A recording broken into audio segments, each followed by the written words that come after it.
Selamat datang di channel ini, Raka Misteri. Tempat kisah-kisah gelap dari balik desa, hutan, dan perjanjian yang tak pernah boleh dibuka, dibacakan kembali.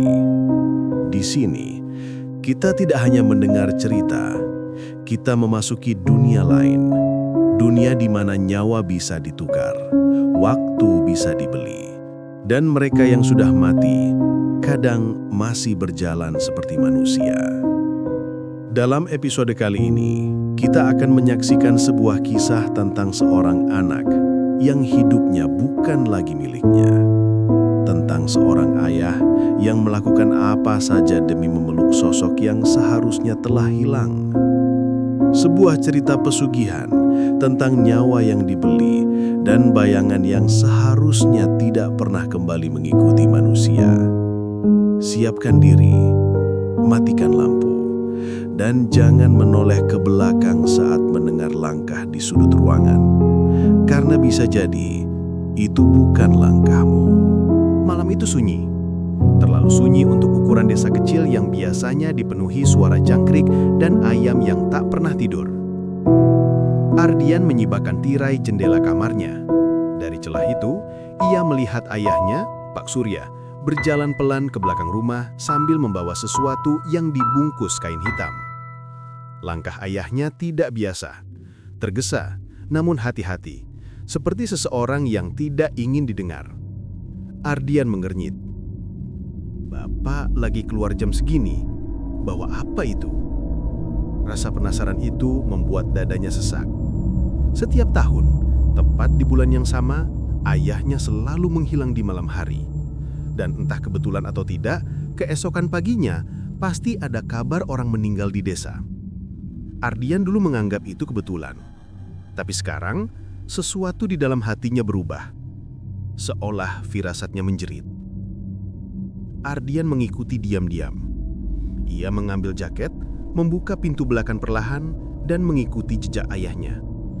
Hutan di belakang rumah menyambutnya dengan udara basah dan aroma tanah dingin. Di kejauhan, suara daun kering terinjak terdengar berat.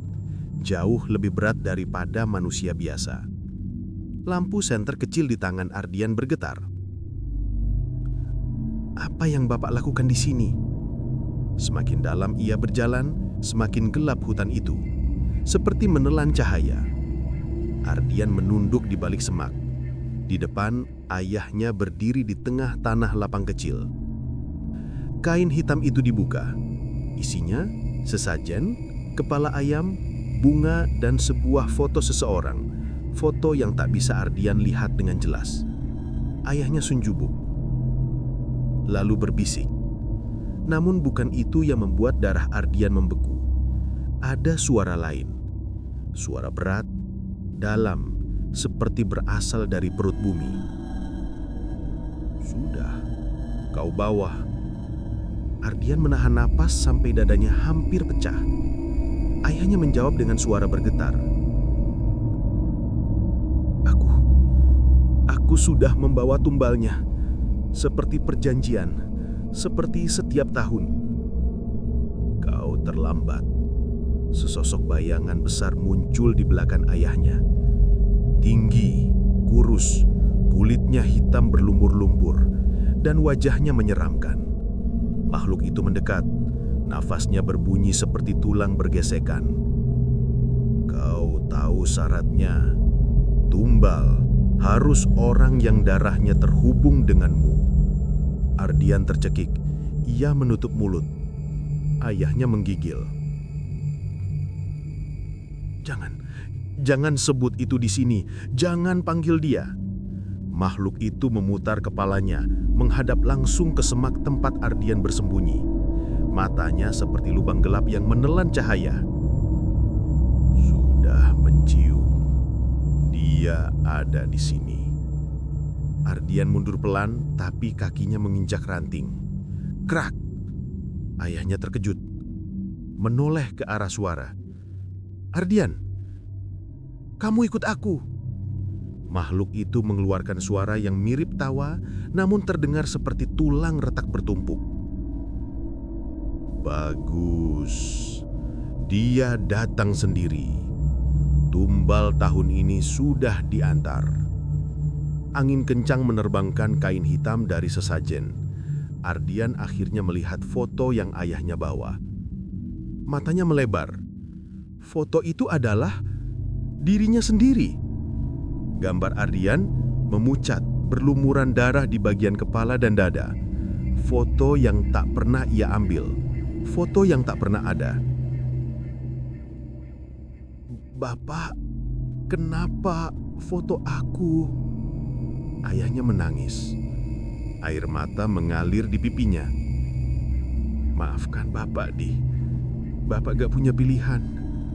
Bapak cuma mau kamu tetap hidup." Makhluk itu bergerak mendekat. Dia bukan hidup. Hanya ditahan. Dan waktunya hampir habis. Ardian membeku. Setelah kalimat itu, ia merasakan sesuatu untuk pertama kalinya. Dadanya tak berdetak. Makhluk itu menjulurkan tangan panjangnya ke arah Ardian. Ayahnya berteriak dan mencoba menghalangi.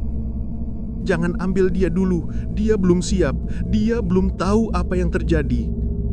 Makhluk itu berhenti, menatap Ardian. "Sampaikan padanya kebenaran sebelum aku kembali besok malam." Makhluk itu lenyap seperti kabut ditelan tanah. Ayahnya jatuh bersimpuh menangis.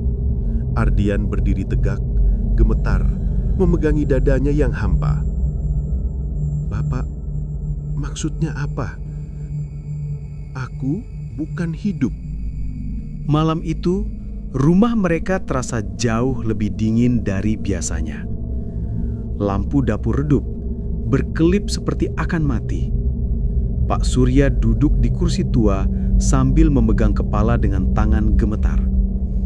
Ardian berdiri di depan ayahnya, masih memegangi dadanya sendiri, mencari denyut yang tak pernah ia rasakan lagi sejak ritual tadi. "Bapak, jawab aku. Apa maksud makhluk itu? Kenapa dia bilang, aku bukan hidup?" Pak Surya tidak segera menjawab. Suara nafasnya seperti orang yang menahan tangis terlalu lama. Pak Surya akhirnya menatap Ardian, namun matanya kosong seperti kehilangan masa depan. "Ardian, kamu harus janji. Apapun yang Bapak bilang setelah ini, kamu jangan marah. Jangan takut." "Aku cuma mau kebenaran." Ayahnya menghela nafas panjang. Seluruh badan gemetar. "Kamu sudah nggak ada, Di." Ardian menelan ludah. Saluran tenggorokannya terasa kaku. "Nggak ada. Maksud Bapak apa?" Pak Surya memejamkan mata, air mata jatuh. "Kamu meninggal di tahun lalu." Semua suara di rumah hilang. Lampu dapur redup, berkelip seperti akan mati. Pak Surya duduk di kursi tua sambil memegang kepala dengan tangan gemetar. "Kamu kecelakaan motor waktu pulang kerja. Waktu itu hujan deras. Kamu ngebut dan kamu jatuh ke jurang kecil." Ardian menggelengkan pelan. "Bapak bohong. Aku masih ingat pulang malam itu." Pak Surya memotong dengan suara tinggi, hampir seperti teriakan. "Itu ingatan yang bukan punya kamu." Suara itu menggema di dinding rumah. Ardian terdiam. Pak Surya menggigil. "Kamu sudah nggak bernapas waktu warga nemuin kamu. Dada kamu remuk. Bapak datang terakhir. Bapak gendong tubuh kamu sambil teriak minta tolong. Tapi semuanya sudah terlambat." Air mata jatuh membasahi lutut ayahnya. Ardian perlahan memundurkan langkah, wajahnya pucat seperti kertas. Pak Surya melanjutkan, suaranya nyaris berbisik.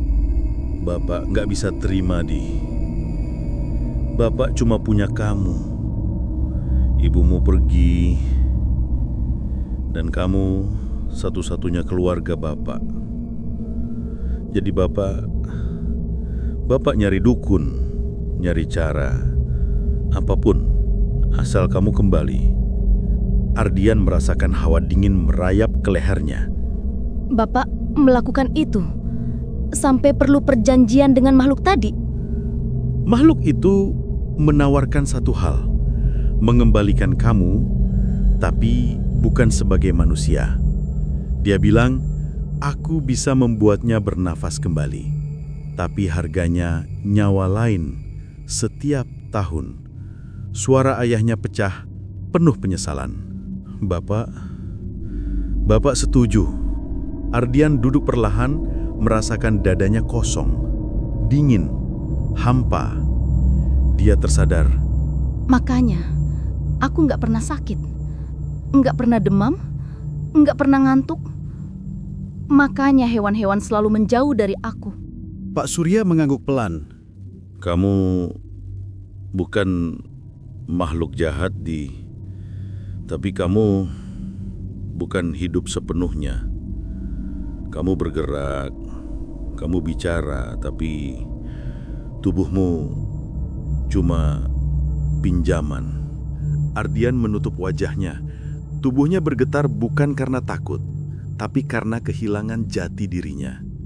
Tiba-tiba, trak! Salah satu lampu pecah sendiri. Dari ruang tamu terdengar suara berat seperti seseorang menyeret kaki panjang di lantai. Ardian dan ayahnya spontan menoleh. Dia kembali cepat sekali. Mustahil. Suara itu semakin dekat. Lambat, berat, basah. Tlok, tlok, tlok. Seperti suara tulang jatuh satu persatu. Makhluk, suara bergema. Ardian. Ardian menelan ludah. Suara itu bukan sekedar memanggil, tapi menguasai. Ardian. Bayangan hitam muncul di lorong, tinggi menyentuh langit-langit. Lehernya panjang melengkung aneh. Matanya tidak ada, hanya lubang gelap seperti lubang kubur. Kau sudah tahu sekarang? Ardian berdiri, mundur beberapa langkah, nafas tercekat. Apa yang kau mau dari aku? Makhluk itu menunduk, wajah tengkoraknya tampak lebih jelas. Aku mau kau kembali ke tempat seharusnya. Ayahnya melompat berdiri menghalangi Ardian. Kita masih punya waktu, besok malam, itu janjimu. Makhluk itu tersenyum, senyum tanpa bibir. Rumah bergetar. Aku hanya ingin mengingatkan bahwa nyawanya bukan milikmu dan tubuh ini tinggal sisa-sisa. Makhluk itu menyeringai. Ratusan cacing hitam keluar dari retakan lantai. Lalu wujudnya lenyap, meninggalkan bau busuk yang menusuk. Setelah makhluk itu hilang, ayahnya jatuh duduk. Ardian gemetar. Bapak bilang aku mati tahun lalu. Tapi kenapa aku nggak ingat apapun? Itu bagian dari perjanjian. Makhluk itu ambil ingatan terakhir kamu, supaya kamu nggak menolak kembali. Kalau begitu, apa yang sebenarnya terjadi waktu aku mati? Ayahnya menatap lantai, wajahnya pucat, bibirnya bergetar. Kamu mati bukan cuma karena kecelakaan, Ada hal lain yang Bapak sembunyikan. Ardian merapatkan jarak, wajahnya serius. Hal apa, Pak? Ayahnya tidak menjawab. Justru menatap jendela ke arah hutan gelap di belakang rumah. Kematian kamu bukan kecelakaan, Ardian terpaku. Suara di luar rumah mulai terdengar. Desiran angin, bisikan halus, dan langkah kaki yang tidak dimiliki manusia. Rumah itu kembali sunyi. Hanya suara detak jam dinding yang entah mengapa terdengar lebih keras dari biasanya mengisi ruang. Ardian duduk di kursi. Kedua tangannya gemetar. Di depannya, Pak Surya masih memandang ke jendela, seakan ada sesuatu di luar sana yang sedang memperhatikannya. Ardian, perlahan. Bapak bilang, kematian aku bukan kecelakaan. Jadi apa, Pak? Pembunuhan? Pak Surya menelan ludah. Matanya merah. Suara napasnya naik turun seperti orang dikejar. Pak Surya, Orang yang menyebabkan kamu mati bukan orang asing. Ardian menegang. Siapa? Temanku? Tetangga? Ayahnya menggeleng. Pak Surya, suara pecah. Orang itu Mira. Darah Ardian serasa berhenti mengalir.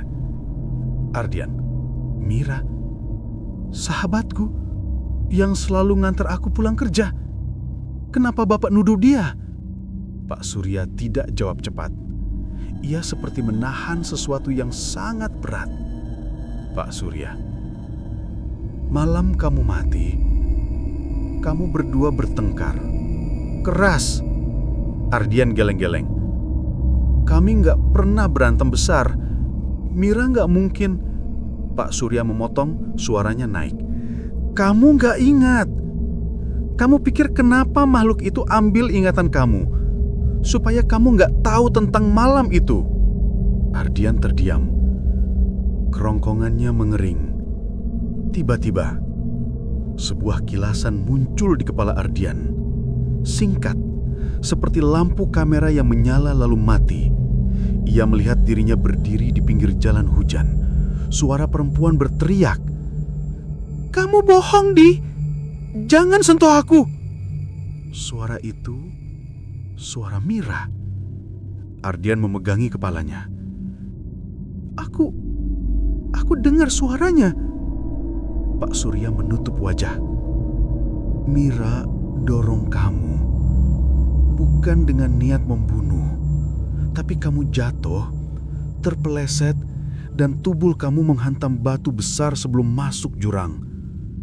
Ardian merasa seluruh tubuhnya lemas. Enggak mungkin. Mira enggak akan begitu. Pak Surya menatap Ardian, penuh luka. Dia kabur. Dia pikir kamu cuma pingsan. Waktu warga temukan kamu, sudah tidak ada. Ardian memukul meja. Ardian marah dan hancur. Kenapa Bapak nggak bilang dari dulu? Pak Surya, karena kalau kamu tahu, kamu pasti benci dia. Dan kebencian itu memudahkan makhluk pesugihan mengambil kamu kembali. Ardian terdiam. Ayahnya benar. Makhluk itu jelas menyukai emosi gelap. Namun cerita belum selesai. Pak Surya menelan ludah, wajahnya semakin tampak takut, bukan takut pada Ardian, tapi pada rahasia yang lebih besar dari itu. Pak Surya, ada satu hal lagi, Di. Hal yang lebih parah. Ia menggenggam tangan Ardian kuat-kuat.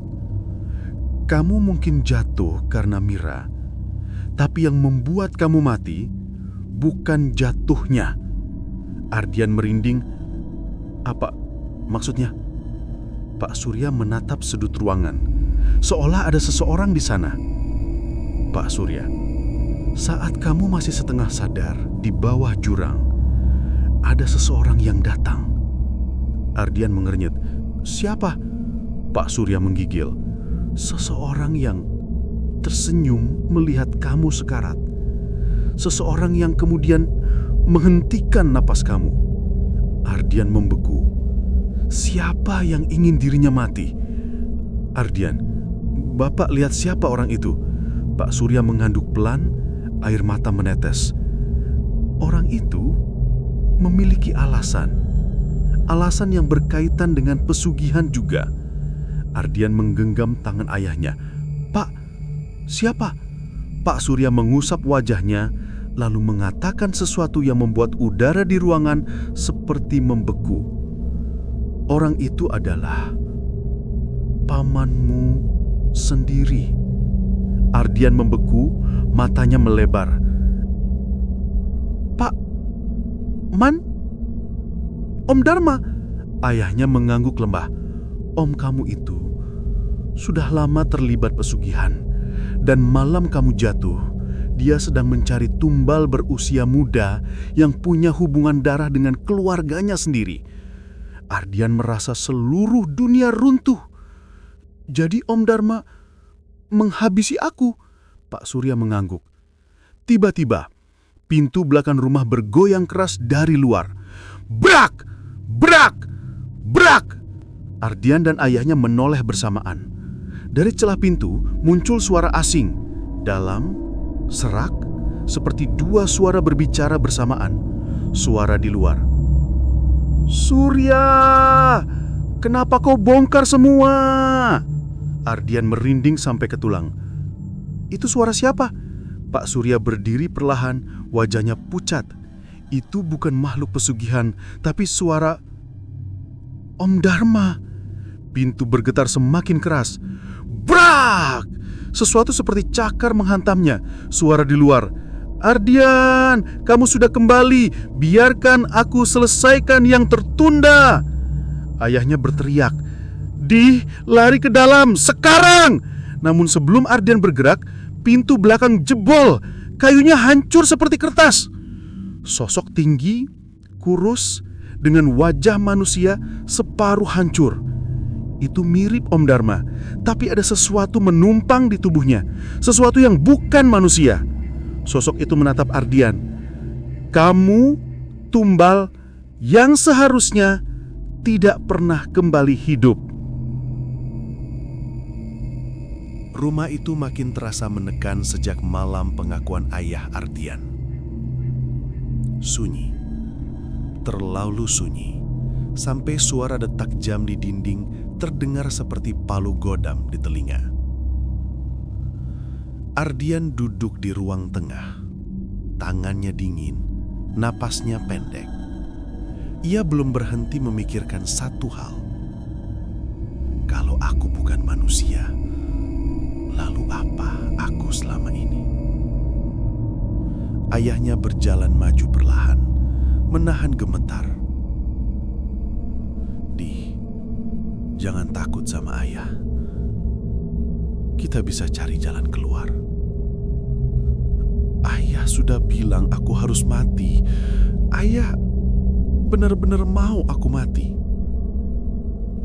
Ayah menutup wajahnya sambil menarik napas panjang. Bukan begitu maksud ayah, tapi kalau kau terus hidup begini, kau akan berubah. Kata berubah menggantung seperti jerat. Tiba-tiba, tok, tok, tok. Ketukan keras berasal dari kamar Ardian. Ayah membeku. Ardian langsung berdiri. "Itu kamarku. Jangan buka pintunya." Ketukan kembali terdengar lebih keras, lebih cepat. Tok, tok, tok, tok. Seolah sesuatu di dalam kamar sedang berusaha keluar. Ardian menelan ludah. Ada sesuatu di dalam dirinya yang mendorongnya mendekat. Bukan rasa penasaran, tapi tarikan, seperti ada magnet yang memanggil tubuhnya. Ayah memegang bahunya. "Ardian, jangan dekat-dekat. Kau belum siap." "Siap untuk apa?" Ketukan berhenti. Hening. Lalu, suara napas di balik pintu. Lambat, berat, dan tidak terdengar seperti manusia. Tanpa disentuh, pintu kamar terbuka perlahan. Cahaya dari ruang tengah menyinari sedikit bagian dalam kamar. Ayah merapatkan tubuh Ardian ke belakangnya. "Apapun yang terjadi, jangan lihat langsung ke matanya." "Mata siapa?" Keluar sebuah tangan, pucat dan penuh bekas tanah. Tangan itu meraih kusen pintu, lalu menarik tubuhnya keluar. Ardian langsung terdiam. Yang keluar itu adalah Ardian, dirinya sendiri. Tetapi versi yang seharusnya sudah mati. Tubuh penuh tanah kubur, sebagian wajah membusuk, mata cekung seperti dua lubang hitam. Kaki kirinya patah seolah pernah ditarik paksa ketika dikubur. Ayah nyaris jatuh duduk. Dia sudah mulai keluar. "Ardian, lari, lari!" Ardian dan Ardian mayat saling menatap. Tapi mayat itu tidak menatap ayahnya, tidak menatap sekeliling. Ia menatap Ardian saja, seolah hanya dia yang ada di dunia. Ardian itu mengeluarkan suara. Tubuh mayat itu membuka mulut. Dari mulutnya keluar suara serak berlumpur, seperti seseorang yang berbicara dari dalam kubur. Kembalikan. Suara itu menggema. Kembalikan tempatku. Ardian menjerit mundur. Ayah, apa maksudnya? Mayat itu mulai merangkak cepat. Gerakannya patah-patah seperti tulang-tulangnya terjepit. Ayah berdiri menghadang. Namun tubuh mayat itu mendorongnya hingga ayah terlempar menabrak rak buku. Ayah jatuh memegangi pinggangnya. Lari, lari. Mayat Ardian meraih wajah Ardian hidup. Jari-jarinya tajam seperti akar kering. Sekejap, Ardian melihat bayangan dirinya di mata makhluk itu. Tapi bukan dirinya yang sekarang, melainkan wujud lain. Kulit gelap, retak seperti arang, mata merah samar, tubuh kurus panjang seperti digambar ulang dari sesuatu yang bukan manusia. Ardian mundur sambil memegangi kepala. Aku bukan manusia. Mayat itu mengeluarkan suara tercekik. Kau menggantikanku. Lalu sorot matanya berubah tajam, lebih tajam daripada apapun yang pernah Ardian lihat. Maka aku akan mengambil kembali. Ardian berusaha kabur, tapi makhluk itu menangkap pergelangan kakinya. Cengkeramannya kuat, sangat kuat. Seperti tanah kubur itu sendiri yang menahan kaki manusia. Rumah mulai gemetar. Lampu berkelip-kelip, suara-suara lirih seperti banyak orang merintih terdengar dari dinding. Ayah bangkit, memegang golok tua dari lemari. Mata berkaca-kaca. Maafkan ayah, Di. Kalau ini satu-satunya cara. Ardian terperangah. Ayah, jangan. Tapi ayahnya tidak mentargetkan Ardian. Ia mengayunkan golok itu ke arah Ardian mayat, memotong bagian lengan yang sedang mencengkeram kaki Ardian. Lengan itu putus, namun tetap mencengkeram kuat, seolah masih hidup. Makhluk itu menjerit keras, tidak seperti manusia, jeritan yang membuat kaca rumah retak. Potongan lengannya merayap kembali, menempel di tubuhnya, menyatu seperti tanah basah. Ayah terbelalak, Ardian hanya bisa mundur sambil menangis. Makhluk itu bangkit perlahan, menatap keduanya dengan tatapan kosong namun mematikan. Ardian lari lewat pintu belakang. Sekarang, ayah, kalau tetap di sini, ayah mati. Sudah waktunya ayah menebus dosa. Pergi. Makhluk itu melompat ke arah mereka. Dan episode ini ditutup dengan pintu rumah pecah. Suara teriakan dan Ardian yang terlempar keluar rumah sambil menangis. Tidak tahu apakah ayahnya masih hidup atau tidak. Angin malam menusuk kulit Ardian saat ia terseret keluar rumah akibat hantaman makhluk yang menyerupai dirinya sendiri. Ia tersungkur di tanah. Tubuhnya gemetar. Rumah di belakangnya gelap, namun suara benda pecah, kayu retak, dan teriakan ayahnya masih terdengar samar. Ayah!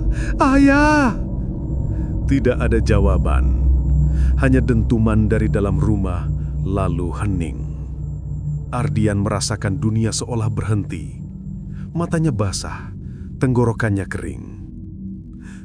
Ayah, jangan tinggalkan aku. Setelah suara mengerikan itu hilang total, Ardian memberanikan diri membuka pintu belakang dan masuk kembali. Rumahnya berantakan. Kursi terbalik, meja hancur, foto keluarga pecah di lantai.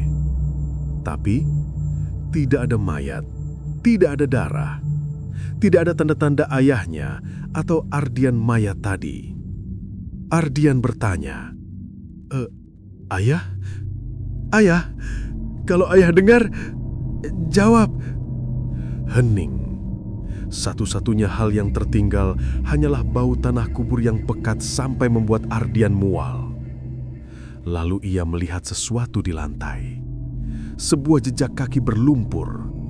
Jejak besar, bukan milik ayahnya, bukan miliknya, dan bukan pula milik makhluk Ardian Maya tadi. Jejak itu mengarah ke pintu depan, keluar, menuju hutan. Ardian tak sempat menghiraukan jejak itu karena tiba-tiba krek, krek, krek. Ada sesuatu menggesek kaca jendela dari luar. Ardian menahan nafas, perlahan mendekat. Di antara retakan kaca, mata bulat besar terlihat mengintip, tanpa kelopak.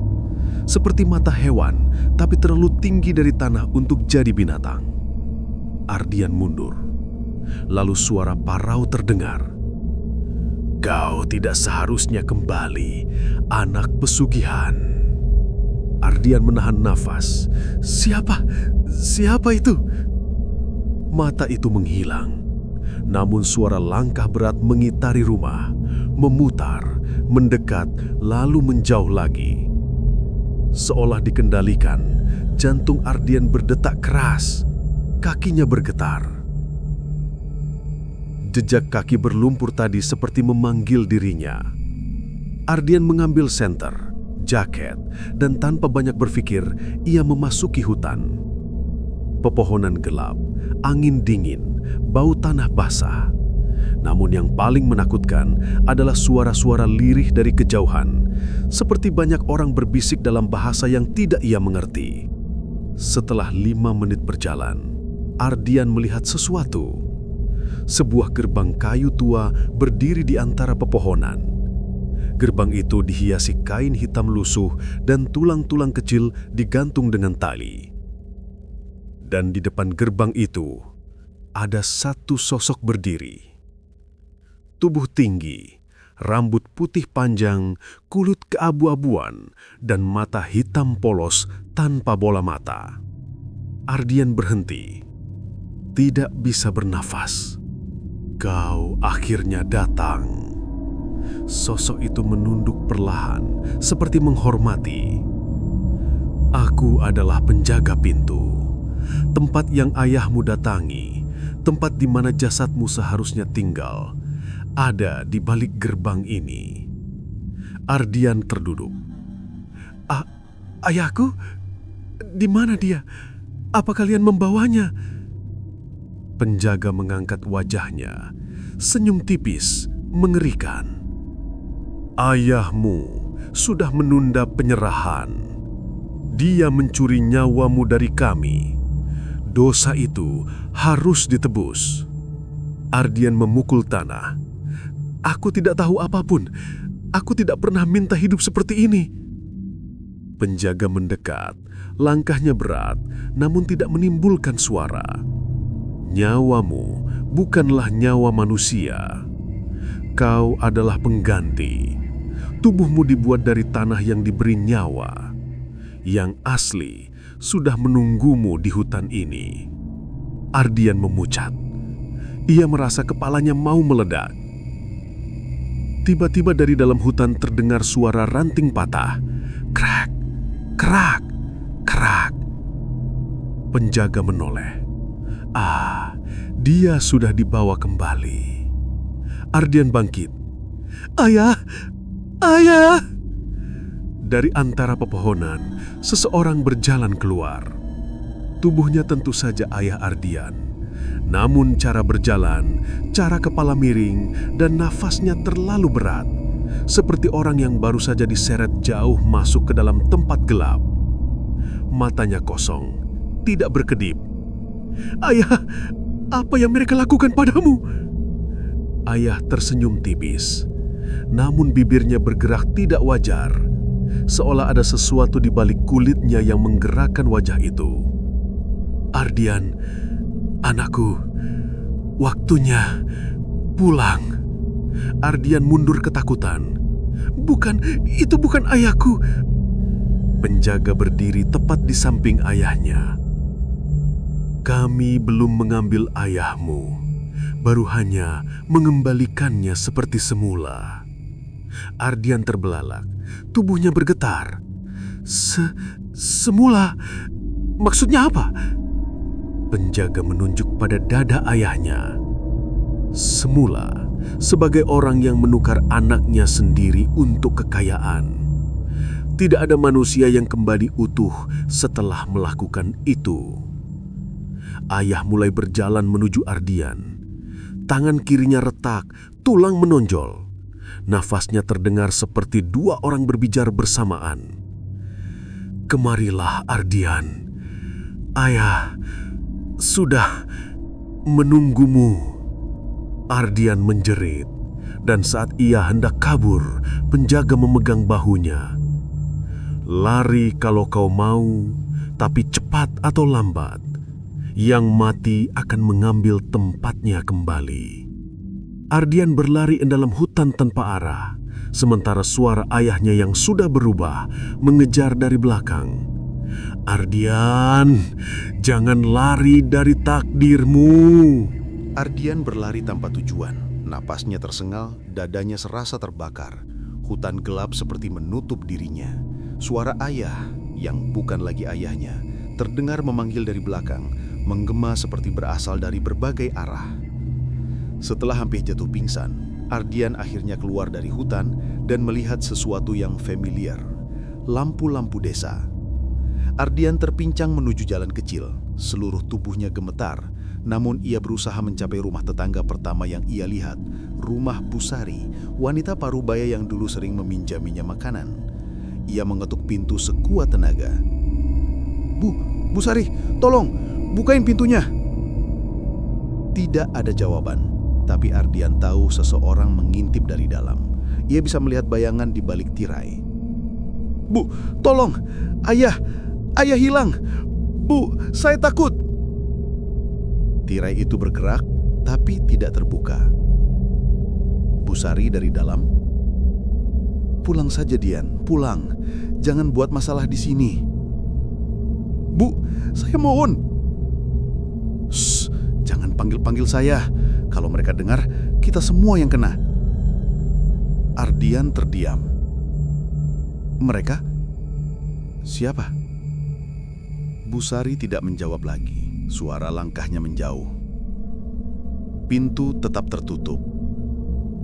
Ardian berjalan ke rumah lain. Ia mengetuk pintu Pak Bagas, tetangga yang sering membantu ayahnya. Pintu terbuka sedikit. Pak Bagas muncul dengan wajah panik. "Cepat pergi dari sini, Di. Cepat." "Kenapa semua orang menghindari saya? Ada apa sebenarnya? Kematian saya, apa yang terjadi?" Pak Bagas memandang kanan kiri, memastikan tidak ada yang melihat. Kemudian dengan suara bergetar, Kau seharusnya tidak pulang, Di. Kau seharusnya tetap mati." Ardian mundur satu langkah, tidak percaya. "Pak, tahu saya mati? Semuanya tahu?" Pak Bagas langsung menutup pintu tanpa kata. Suara kunci diputar cepat. Ardian terus berjalan semakin bingung, semakin takut. Ia mendekati rumah Pak RT, namun sebelum ia mengetuk, seseorang memanggilnya pelan dari samping. "Dian?" Ia menoleh. Di balik jendela sebelah, tergenggam oleh tirai setengah terbuka, ada seorang gadis, Rani, teman kecil Ardian. Wajahnya pucat, matanya tampak seperti menahan ketakutan mendalam. "Masuk lewat belakang, cepat." Ardian memandang sekitar lalu mengangguk, masuk melalui celah samping rumah. Begitu masuk, Rani langsung menutup semua tirai dan mematikan lampu. Rani membawa Ardian ke dapur, memberikan air minum sambil tangannya gemetar. "Rani, tolong jelasin, apa yang terjadi sama aku? Kenapa semua orang bertingkah aneh?" Rani tidak langsung menjawab. Ia justru meneteskan air mata. "Dian, kau harus tahu, semua orang di desa ini melihat jasadmu." Ardian membeku. Kepalanya berputar. "Jangan bercandaran." Rani menggeleng cepat. Aku ada di sana, Dian. Aku lihat jasadmu waktu mereka angkat dari sawah. Waktu itu wajahmu hancur sebagian, tapi semua orang tahu itu kamu. Ardian hampir menjatuhkan gelas. Sawah? Ayah bilang aku kecelakaan motor. Rani memegang kepalanya, wajahnya memucat. Bukan, Dian, kau bukan kecelakaan. Kau ditemukan di sawah malam-malam, dikelilingi sesuatu. Sesuatu apa? Rani menutup mulut gemetar keras. Aku tidak boleh bilang. Aku sumpah, tidak boleh bilang. Ardian bangkit. Kamu tahu sesuatu, Ran? Tolong aku. Ayah hilang. Ada makhluk yang mirip aku mengejar aku. Aku butuh bantuan. Rani menarik napas panjang, lalu memegang lengan Ardian. Dian, sejak kau kembali, di punggungmu ada tanda. Tanda apa? Rani menelan lidah. Seperti cap besar, cap pesugihan. Cap itu hanya ada di tubuh Tumbal. Ardian tersandar di dinding, napasnya terhenti. Aku Tumbal. Rani mengangguk pelan. Tapi Tumbal itu seharusnya mati. Tidak ada yang kembali. Maka semua orang di desa ini takut. Ardian memegang wajahnya, tubuhnya melemas. Apa yang benar-benar terjadi padaku, Ran? Tiba-tiba, tok, tok, tok. Pintu depan rumah Rani digedor keras. Ardian langsung panik. Rani mematikan senter kecilnya. Suara dari luar. Rani, buka. Kami tahu ada seseorang di dalam. Rani menutup mulut Ardian. Rani. Mereka orang-orang yang menjaga perjanjian desa. Mereka tidak mau kau hidup. Ardian merasa seluruh tubuhnya membeku. Gedoran pintu semakin keras, suara langkah semakin banyak. Suara lain. Kalau tidak buka, kami masuk paksa. Ardian memegang tangan Rani, suaranya bergetar. Ran, tolong aku harus apa? Rani menatapnya, air mata jatuh. Ada satu orang yang bisa menjelaskan semuanya, satu-satunya yang tahu kenapa kau kembali hidup. Siapa? Rani mendekat, membisikkan nama itu dengan suara pelan. Ibumu. Ardian terpana. Mama sudah meninggal. Sejak aku kecil. Rani menggigit bibir. Tidak, Dian. Mamamu tidak meninggal. Dia disembunyikan karena dialah saksi pertama kematianmu. Gedoran pintu semakin keras, rumah hampir jebol. Rani berbisik tegas. Dan dia tahu alasan kau hidup kembali. Ardian membesarkan matanya. Pintu rumah Rani hampir jebol. Gedoran keras disertai teriakan membuat dinding bergetar. Warga, buka, keluarkan anak Tumbal itu. Rani menarik tangan Ardian, membawanya ke pintu belakang. Rani, lewat sini, cepat sebelum mereka masuk. Mereka keluar rumah, berlari di antara pepohonan dan kebun hingga tiba di jalan kecil menuju ujung desa. Ardian menoleh ke belakang. Bayangan obor mulai keluar dari rumah. Mereka mengejar. Rani berlari memimpin, membelok ke area rumah-rumah tua yang tidak dihuni lagi. Di ujung jalan terdapat sebuah rumah kayu besar yang tampak seperti ditinggalkan bertahun-tahun. Rani, Dian, ibumu di sini. Ardian terdiam, mematung. Ia memandangi rumah itu, yang terasa sangat asing, tapi juga entah kenapa membuat dadanya sesak tanpa alasan. Ardian, Ran, apa kau yakin? Rani mengangguk. Ibumu bukan meninggal. Dia dipaksa sembunyi. Dia tahu rahasia yang bisa menghancurkan perjanjian pesugihan satu desa. Ardian menelan ludah. Tangannya gemetar. Pintu rumah itu terbuka, tanpa disentuh. Angin dingin menyembur keluar. Rani mendorong Ardian masuk. Suasana di dalam remang, berdebu, tapi di tengah ruangan ada seorang perempuan duduk. Rambut panjang, kusut, mata cekung, wajah pucat seperti tidak pernah terkena matahari. Saat Ardian mendekat, wanita itu mengangkat wajahnya.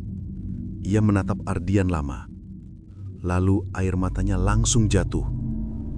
"Ibu." "Ardian, anakku, kamu pulang." Ardian tertegun. Suaranya tercekak. "Ardian, Mama? Beneran Mama?" Ibu memeluknya, memegang wajahnya lama. "Maafkan Mama, Mama tidak bisa menyelamatkan kamu waktu itu." Ardian mundur satu langkah.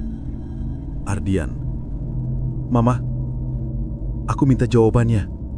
Kenapa aku mati? Siapa yang bunuh aku?" Ibu menutup wajahnya dengan kedua tangan. "Kamu tidak dibunuh, Dian. Kamu dikorbankan." Ardian gemetar. "Dikorbankan? Sama siapa?" Ibu menatapnya dengan mata penuh luka. Suaranya pecah. "Sama ayahmu." Ardian seperti ditikam dari dalam. "Ardian, tidak mungkin. Ayah tidak akan." "Dian, kamu mati di sawah karena ayahmu menyerahkan dirimu sebagai tumbal lanjutan. Kekayaan ayahmu habis, perjanjiannya akan diambil.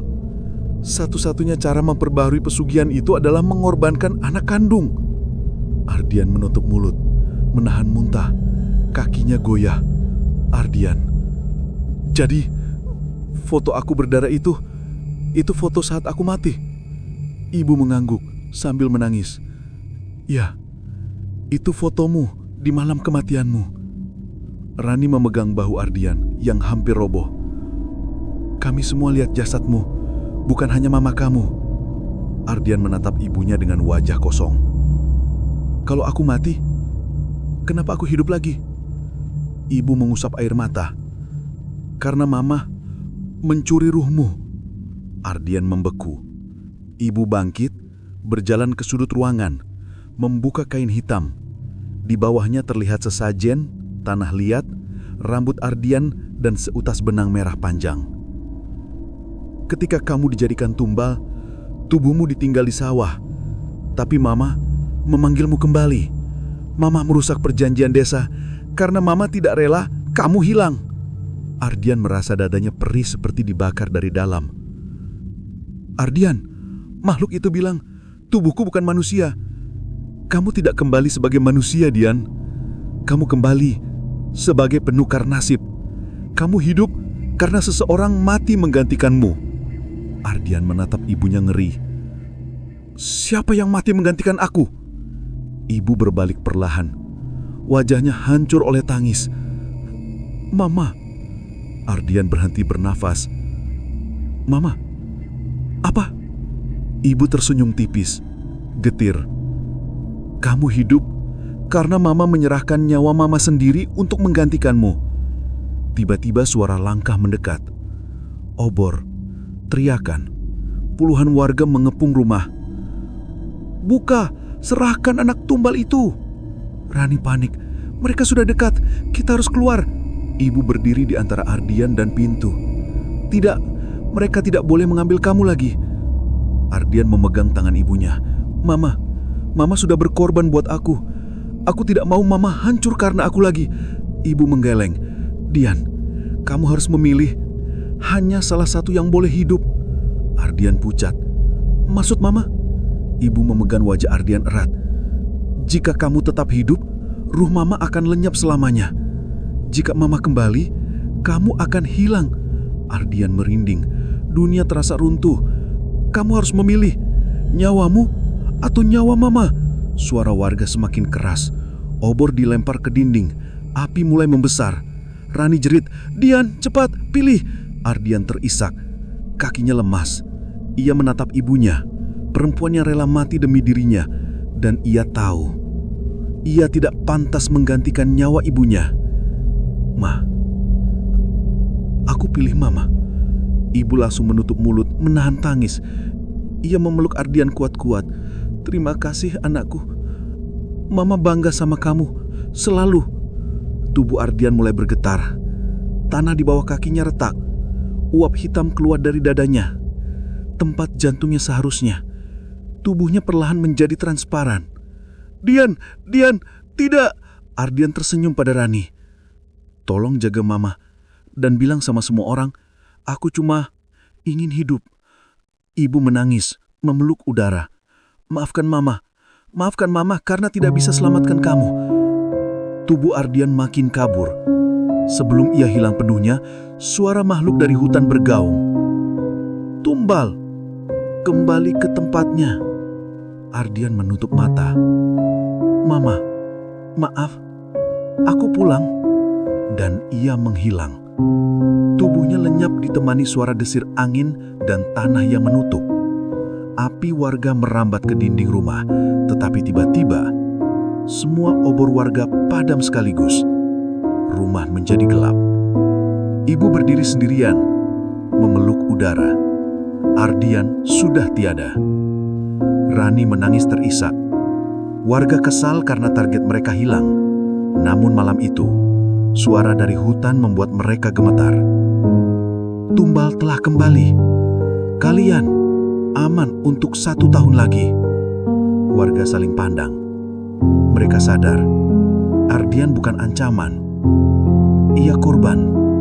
Dan mereka semua adalah bagian dari dosa itu. Ibu berbisik ke gelapnya malam. "Selamat jalan, Dian. Kamu tetap anak Mama. Meskipun dunia ini menolak kamu hidup."